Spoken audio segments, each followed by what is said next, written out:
transformation for me means basically you're happening to it versus it's happening to you. And I love this, Women on the Rise, because it's not really about, a success or a failure. It's really your biggest growth happens in between all of that. Strength does not come from winning. Your struggles develop your strengths.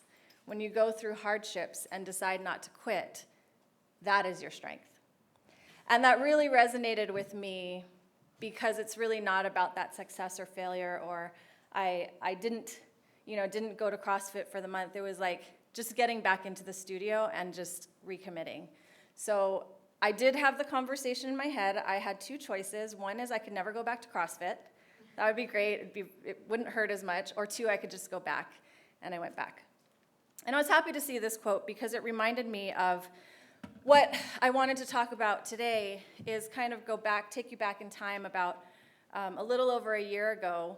And I encountered what I feel was a really big hardship in my life. And I had a great career at Starbucks. I worked there for about 4 or 5 years, and then I kind of started the digital team there, and it was a really great opportunity. Then I moved to Lululemon and did the same thing, digital and brand strategy. It's such a great company, great people. And I moved my whole family across the country, internationally, to Boston. I was like, this is going to be big for us. About 4 months in, I realized we were running out of money, the technology didn't work, and we had to lay off our whole marketing team and design team and product team, including myself.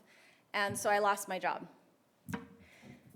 And that was a really big moment for me, and a huge failure in my book. I'm supposed to go to work. Like, I'm the provider. I'm supposed to go to work.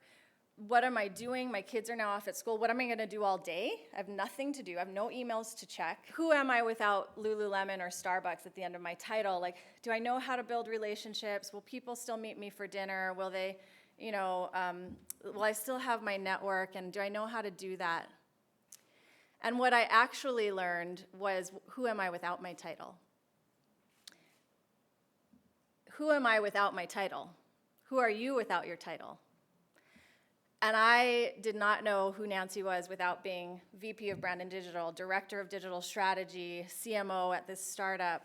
And so I spent 3 days on this couch until I got this email. So this email is actually from Nicole. She's sitting here in the audience. And it reminded me of how important it is to have your people. Like, who really are your people that are a stand for you? There's your people who are you kind of network with, who you work with, but at the end of the day, who are your people that will stand behind you no matter what, whether you have the title, whether you don't? And this was her email to me. She said, "You've always been an inspiration. I wanted to thank you for being you. You've been unwavering, strong, and remain true to who you are. Over the years, I've watched you take yourself on, lead others in the organization, raise your children to be independent people. I'm in awe of you in every aspect of your life. Career woman, mother, wife, friend. Time and time again, you've helped people realize their full potential by seeing what people don't see in themselves and take chances on them." And I got this and I started crying again. Because this was my purpose, and I had forgotten that. And there's a lot of things in here, and it's like, yeah, that's really who I am, and I needed that reminder. And so this is what got me up off the couch. I grew up in Hawaii for 20 years, so anytime I just feel like I need to rest and reset, I go home. And on the right-hand side is my dad and mom and, well, stepmom. Clearly I'm not Japanese and Chinese, but anyway, mixed family. And then I also have other things that I love to do that really help me reset. So it's like finding that place that's at your core of really who you are. I made some decisions and just took action really fast, and we decided to move back to Vancouver. I got my CMO job at Clearly. It was a $150 million company. It was a team of 40 people. It was a progressive culture. I knew that I was going to really love working for the CEO at the time.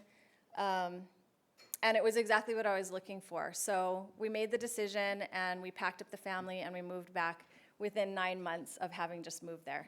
As I was moving back across the country, I was like, okay, how do I not repeat what I had done in the past? So, I mean, there were some good things that got me to where I am, but also, how do I not lose myself again into a title and care so much about whether I'm a chief marketing officer or something else? I wanted to make sure that that didn't matter anymore. It was more making sure I was grounded in who I was as an individual and a person, and remembering, okay, I'm Nancy, I'm a mom, I love forest walks, I like to paddleboard, like who I really am at the end of the day. So I sat down and I really thought about my core values. And I was working with my coach on this, and I said, I just can't come up with core values. I was coming up with all the normal ones, like integrity, obviously, honesty, obviously, like all the normal ones that kind of come to your mind. And she goes, no. What are the things that you would be willing to be fired over? That's how you come up with your core values. And everybody's different. So what mine are is different from yours, and it's really what's true to you, and making sure that your core values match up with the things that you're doing in your life.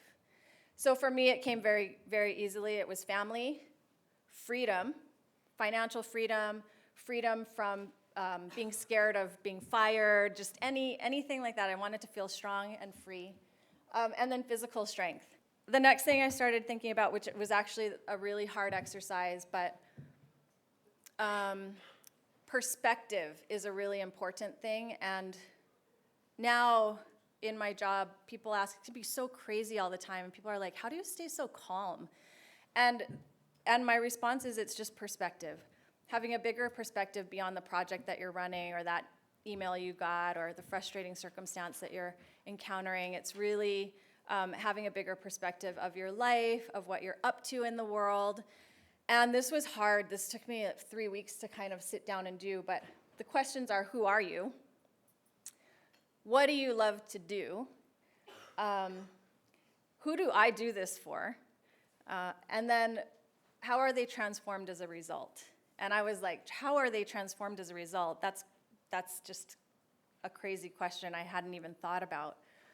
But the more I sat down and started thinking about who I do it for, who am I, what do I love to do, from just simple things like walking in the woods with my dog to transforming industries. That's a big difference. But I love doing all of those things. And I really like to think about my journey and why I'm here and what I'm doing, and how they're transformed as a result is I just want people to be free, feel light, have friends, have laughter, have a purpose. And if I can do even a little bit of that in my life and help people live that freedom and kind of light-free life, that's my purpose.